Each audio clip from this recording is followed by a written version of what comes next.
Alrighty, let's see here. Okay, we got some good charring on this piece. Let's see if we can get an angle on that. Please focus, camera. Alright, so yes, right there, yes. Kind of caramelized section. Ooh, very hot. I'm gonna let this one sit for just a second while we start our next piece. The standard salt piece. Piece conveniently already locked off, and there we go. That's the kind of heat I was looking for.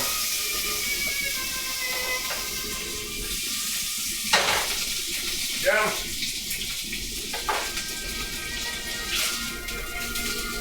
Oh yeah, that charred like right away. Wonderful.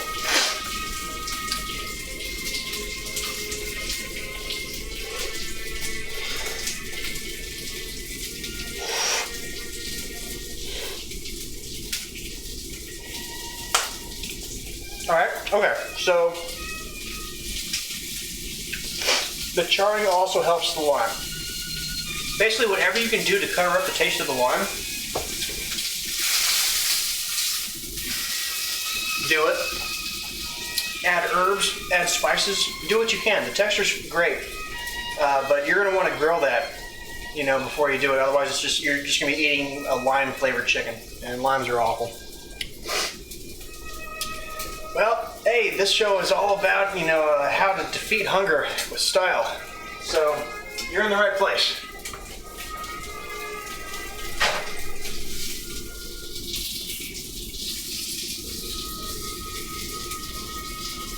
Alright, I feel like I'm burning a little bit of my food here, but we only have one more type of chicken to go anyway before we complete this experiment. So, whatevs.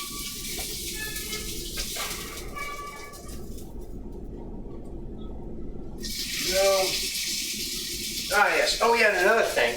Trimming the fat off of your meat is also very important. I thought that it would be like its own cooking grease, but no, the texture is just, it doesn't work.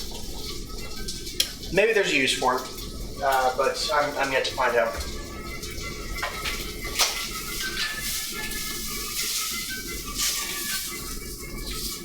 Okay, we got some light charring on this one. We're going to put this one aside while we start our last piece, the grand finale, the dry rub chicken.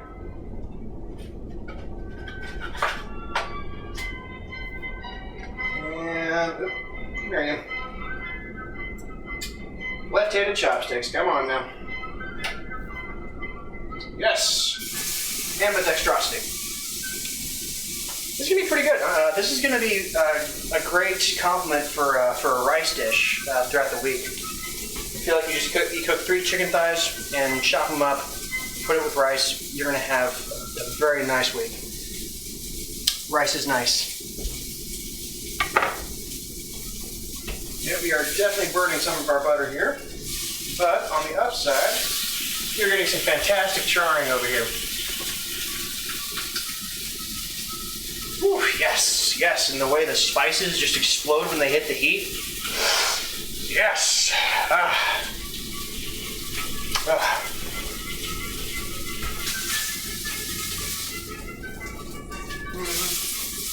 Down. Yep. Oh yeah. Oh my gosh, the spices. When they hit that heat, I just love that. Okay, we got some good charring on this one.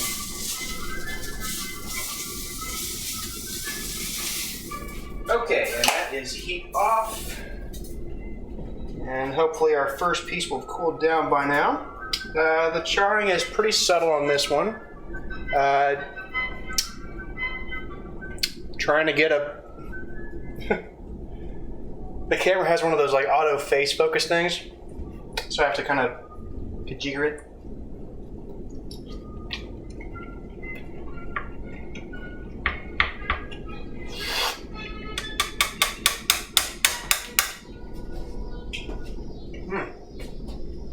I swear, it's like the simpler the recipe, the more scrumptious it is. I don't know what it was. Like, I was trying all sorts of different methods to get tender, delicious chicken. And all I had to do was dry it off and put salt on it before I cooked it.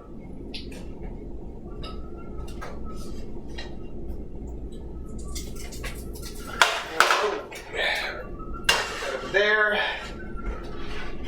And now we are going to respect our Earth Mother by saving the grease from the cooking.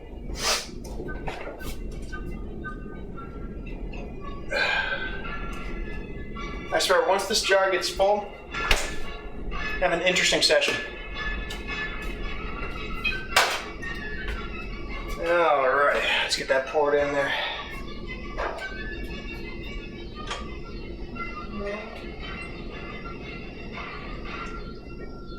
Go.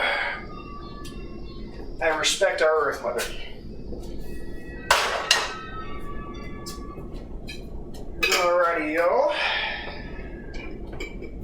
Keep the lid unscrewed just in case it violently overexplodes. Alright. Now then, let's see how the dry rub chicken turned out. Now already, I like the charring more. I already just like the way this looks more, you know? So let's see how we did.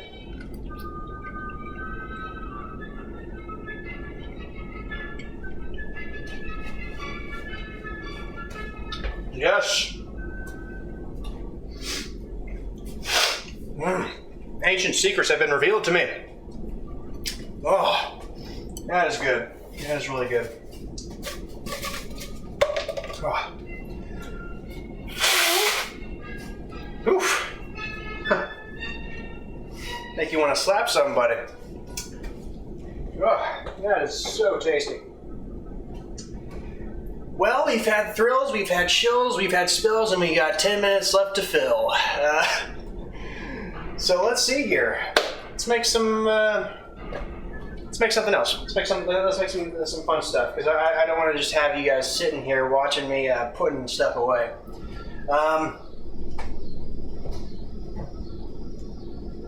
You know what? I think it's about time that our sous chef made an appearance. Sous chef, you got dead air.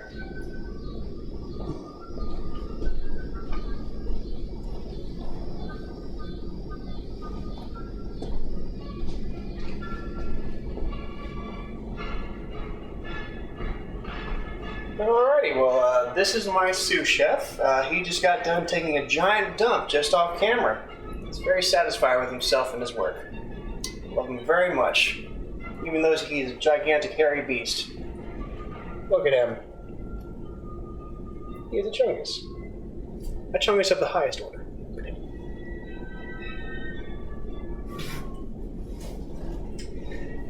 Well, that took up a couple minutes. Chungus loves you. I can tell. I can tell by that look in his eyes that he has all day and every day. Oh, gosh. Oh. Alright, so I'm writing this down. Dry rub. Okay, 400 degrees. 165. Okay, so like, I can't tell if I like the salt chicken better or the dry rub chicken better. I mean, the salt chicken just kind of hits the points that you want chicken to hit. Like like when you go to KFC, you wonder, hey, how did they get it to be so juicy and not dry? Apparently, the answer is just friggin' salt. I don't know if it's any particular kind of salt, but it just worked wonders tonight. Completely. I just want to encourage all other, cooks out there to try dry rub. It is such a good marination technique. It's like I was able to do it not 2 hours before shooting this, and it turned out great. So definitely do that. Again, another thing that I didn't think to do was to dry off the chicken before putting it in the oven. This really kind of helped to trap the moisture inside rather than have it evaporate. There was some kind of dry layer that prevented the evaporation. So that made it more delicious. Man, what else have we learned from this? Always have a plan for your hikama. I know I hyped that one up as the star of tonight's stream, but forgot to do anything with it. Actually, you know what? In these last 5 minutes, let's heat the pan back up and throw a piece on there and just see what happens. See how it tastes. Ah, son of a. Ah, it's hot. Okay, ow.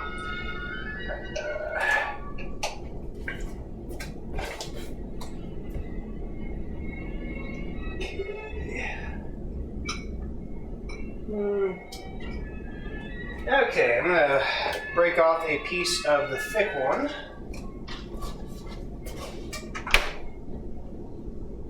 And my stove is burning something, but it's not the food. Well, that's kind of cool. A little bit of heat and the hikama skin just popped right off. That's pretty cool.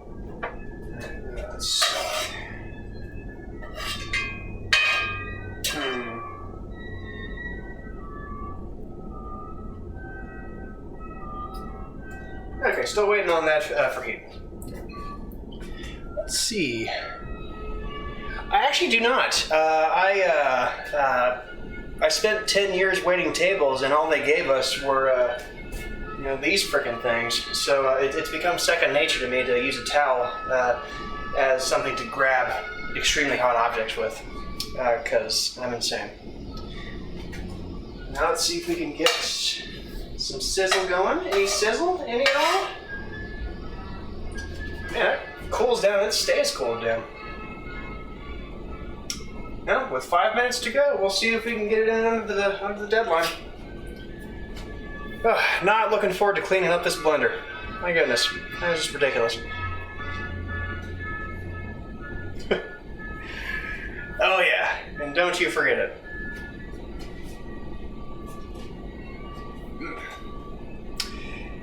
Now then, brr.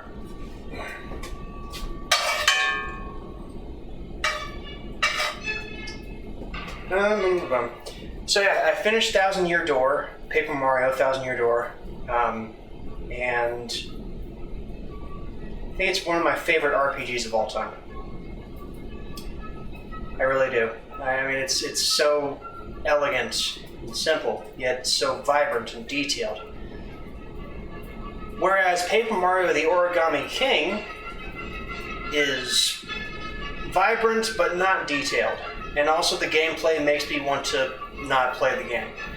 Like, if it was just the puzzle aspect, Assalamu alaikum. But when you put a time limit on it, that's where I draw the line. If I can't play the game when I'm flabbergasted drunk, then why bother, you know? Alright, so we got a little bit of heat going on this hikama. The color is darkening. I can hear moisture popping in there. Sizzly. And things are going well. I don't think anybody knows just how long I've been trying to cook the perfect chicken. And I got really close tonight. Like, the last thing it's going to take is the actual baste to put on top of it afterwards. Like, I'm thinking next one I'm going to get a baste that's kind of got some a brown sugar base to it, so that, like, right once it hits 150 in the oven, I can bring it out, baste it, let the last 10 degrees kind of caramelize that brown sugar, and get a nice crispy baked chicken skin. But that will have to wait till next week, because today I have to clean up a pesto disaster. Okay, let's just go ahead and see what a good amount of heat will do for the hikama. Alright, so it's pretty thin, hopefully it won't be too hot. So this is just heat. This is no salt, just the residual butter from...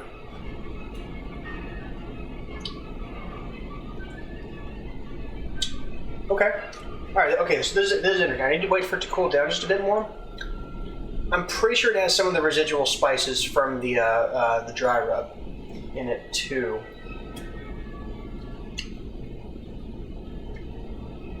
Yeah. Okay, so yeah, Hikama, it just draws in all the flavors around it really quick. Like if I had left this in there for a while longer, it'd probably absorb even more. I'm really wondering if this could work as a lasagna layer. You know, people usually use eggplants for the in between the ricotta and the whatever you call the flat pasta they use, the lasagna. I feel like this might add some good texture. It stays crunchy, but it also absorbs flavor.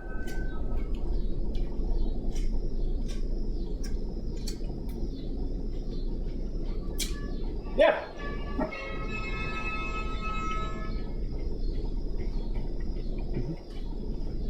Yeah, I haven't either. Like, I didn't even know what it was called when I was checking out. Like, that's gonna be a regular thing on this show, is things I didn't know exist, I'm gonna cook them.